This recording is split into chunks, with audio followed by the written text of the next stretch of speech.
wide-ranging, free-flowing discussion where I offer my unsolicited views on everything from music, movies, politics, sports, religion, pop culture, you name it. If it's happening, I'm talking about it. My thoughts are unsolicited, but I give it anyway. All right, and I am back with a review of Godzilla, King of the Monsters. All right, it hit theaters this weekend, and it's highly anticipated. It is a follow up to Godzilla from I think 4 years ago, and that film was kind of disappointing. So people were, I think, myself included, kind of going into this film, you know, kind of with a sense of trepidation. I guess is a good way to put it. Um, Me, I'm a huge Godzilla fan. I've been watching Godzilla since I was a kid. I mean, I was telling my wife today, as a matter of fact, when she was asking me about the film before I went to see it and everything. I grew up watching Godzilla films. I remember the double feature. I watched a kung fu flick and a monster movie on Saturday afternoons on Channel 9 when I was a kid, and I've just been a huge Godzilla fan my entire life. And the thing with Godzilla films is the cheesiness of the film. You know, obviously, you want to see Godzilla kick ass, you know, tear up some buildings and beat up whatever monster he's fighting. And you're gonna have obviously you're gonna have the dubbed um, Japanese actors with the American dubbed voices, and you just get a kick out of it because the film is cheesy. They're bad. Guys in rubber suit. You don't expect it to be good. They're never good. They're cheesy, but they're great because they're cheesy. It's the cheesiness of the Godzilla franchise that makes it so great. Because the films suck, but it's because the thing that you really want, really out of a Godzilla film, the thing that you really want is just to see Godzilla. That's it. I mean, everything else is just window dressing. It really doesn't really matter because nobody really cares about the plot or the story or acting or directing or anything like that. You just want to see Godzilla tear some shit up, kick some ass, and go back in the water. And that's about it. So with Godzilla King of the Monsters, like I said, went into it with a bit of trepidation because the one from 4 years ago, it wasn't that great. It was okay. I think the main complaint was you just didn't see enough of Godzilla. It was more about the story versus actually seeing Godzilla in all his glory. So, in this film, they made sure to kind of correct that and give you a whole lot more of what you paid for, which is Godzilla. So, the story is a continuation of the film from 4 years ago. Godzilla was directed by Gareth Edwards, but he did not come back to direct this film. And actually, the opening scene of the film is actually from the final battle in Godzilla 2014. I will call it Godzilla 2014. Anyways, it's the final battle. That's where the movie opens, and there were other characters there, and the lead characters in this film were actually there, but they were not in the 2014 film, but they were actually there. So now we see kind of what happened to them during the big battle between Godzilla and the Mutos in the 2014 version, and the actors played by Kyle Chandler and Vera Farmiga and Millie Bobby Brown. Those are the lead actors.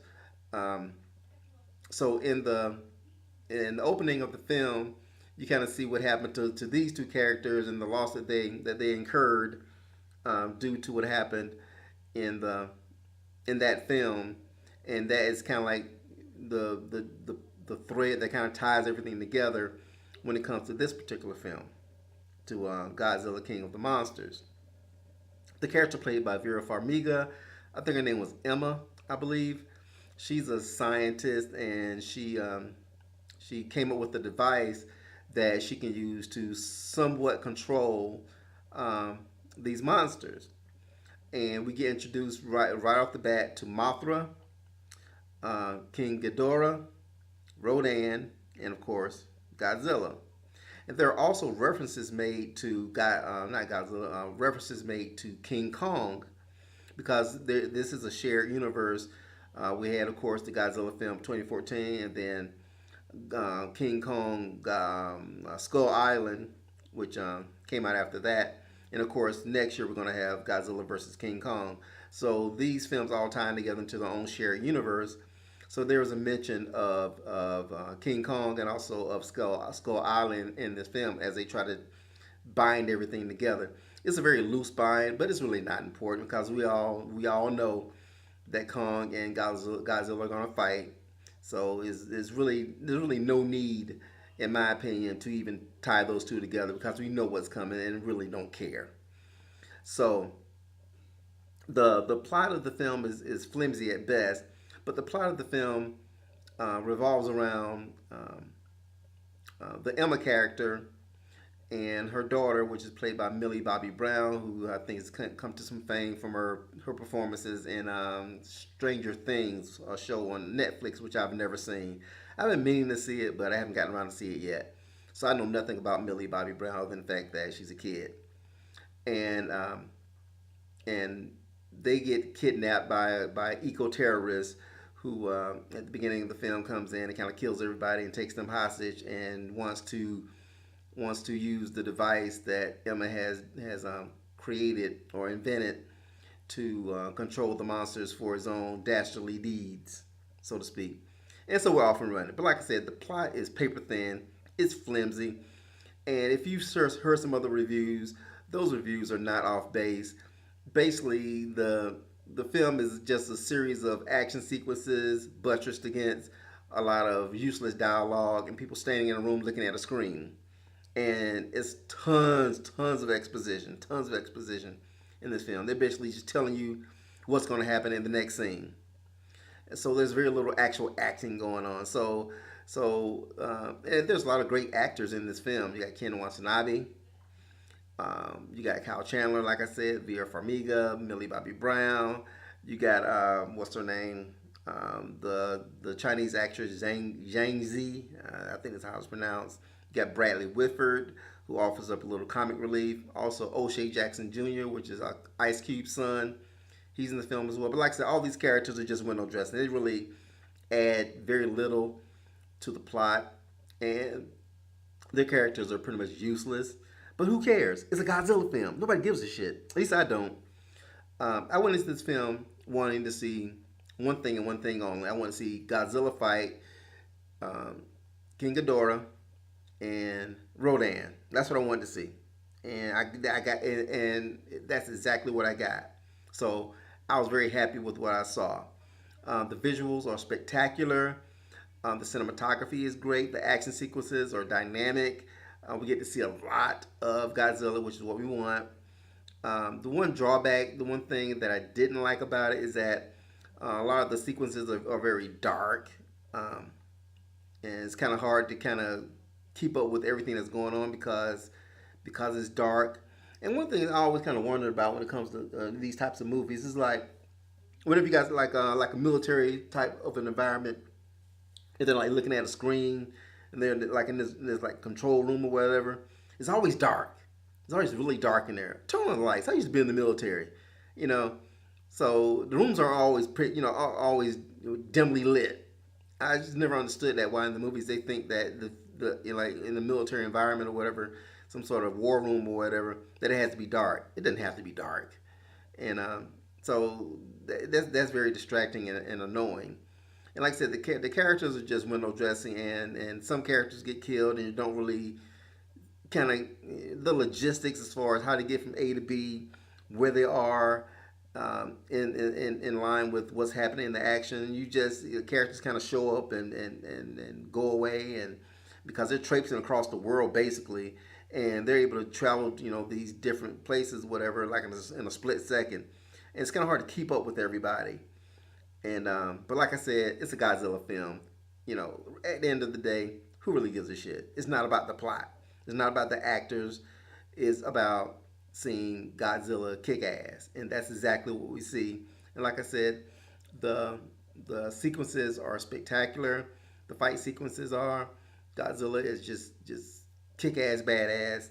But so is Ghidorah, and so is Rodan. So those action sequences, and Mothra is spectacular as well. So those main monsters give you exactly what you paid for. Like I said, I've read a lot of reviews and saw a lot of reviews and people talking about things like I said, it's an incoherent mess. Yes, it is a cheesy, incoherent mess, and I loved every second of it. Do I recommend it? I only recommend it to folks who are into this kind of stuff. If you like me, grew up watching Godzilla, then yeah, definitely go see it. If you're into mindless action sequences with very little plot development, go see the film. It's like if you're like into Transformers, stuff like that, go see the film. You'll enjoy it. I think it's a quick 2 hours or however long the film is, and it's harmless entertainment. And I mean, and I'm looking forward to seeing King Kong versus Godzilla. I am, for that exact same reason. This film's not going to win any awards or anything. It's going to make a ton of money domestically and across the globe. It'll definitely make its budget back. It'll be a financial success. But like I said, we're not looking for Academy Award winning material here. And if that's what you're looking for, then damn it, you definitely went to see the wrong movie because this is not what it's about. It's about mindless entertainment. It's 2 hours. Just shut your brain off, have a good time, shove some popcorn in your face, drink a icy, and take your ass home. And that's basically it. So, what do you think? Have you seen Godzilla King of the Monsters yet? And if you did, what do you think about it? Did you go into it the same level of expectation I had? And if you did, then you were pleased because that was my expectation. My expectation, like I said before, just to see Godzilla kick some ass, is exactly what I got. And sometimes when you go see a movie, that's all you deserve is to have your expectations met. If you're going into a film expecting great acting and great directing and everything, then damn it, that's what you should get. If you don't get it, you have a right to be upset. You have a right to to feel like you've been gypped out of your money.